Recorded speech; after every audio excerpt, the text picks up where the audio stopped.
आचार्य शंकर जब अपने अद्वैत ज्ञान से परिपूर्ण होकर के आगे की साधना के लिए वे काशी में आए,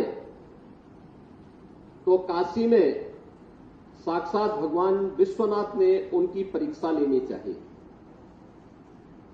और उन्होंने इस बात को देखा कि प्रातःकाल जब ब्रह्म मुहूर्त में आदि शंकर गंगा स्नान के लिए जा रहे होते हैं, तो वह सबसे अछूत कही जाने वाली एक सामान्य व्यक्ति के रूप में वह उनके मार्ग के सामने खड़े हो जाते हैं। तो स्वाभाविक रूप से आदिशंकर के मुंह से निकलता है, हटो, मेरे मार्ग से हटो।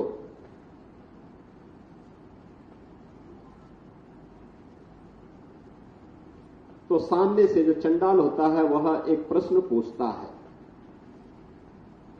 कि आप तो अपने आप को अद्वैत ज्ञान के मर्मज्ञ मानते हैं, आप किसको हटाना चाहते हैं? आपका ज्ञान क्या इस भौतिक काया को देख रही है, इस भौतिक काया के अंदर बसे हुए ब्रह्म को देख रही है?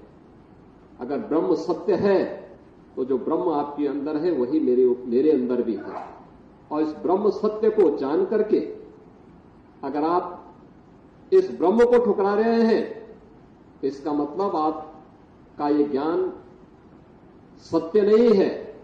तो उन्होंने, वे भौचक थे, एक चंडाल के मुंह से इस प्रकार की बात। उन्होंने कहा कि आप कौन हैं, मैं जानना चाहता हूं। उन्होंने कहा कि जिस ज्ञान व्यापी की साधना के लिए, दुर्भाग्य से वो ज्ञान व्यापी आज लोग उसको दूसरे शब्दों में मस्जिद कहते हैं, लेकिन वो ज्ञान व्यापी साक्षात विश्वनाथ ही है।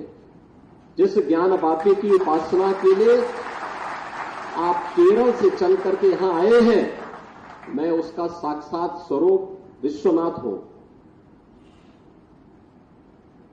तो वह उनके सामने नतमस्तक होते हैं और उन्हें इस बात का पश्चाताप होता है कि नहीं, ये जो भौतिक अस्पृश्यता है यह न केवल साधना के मार्ग का सबसे बड़ी बाधा है, बल्कि राष्ट्रीय एकता और अखंडता की भी सबसे बड़ी बाधा है। और इस बड़ी बाधा को अगर हमारे समाज ने समझा होता तो देश कभी गुलाम नहीं होता।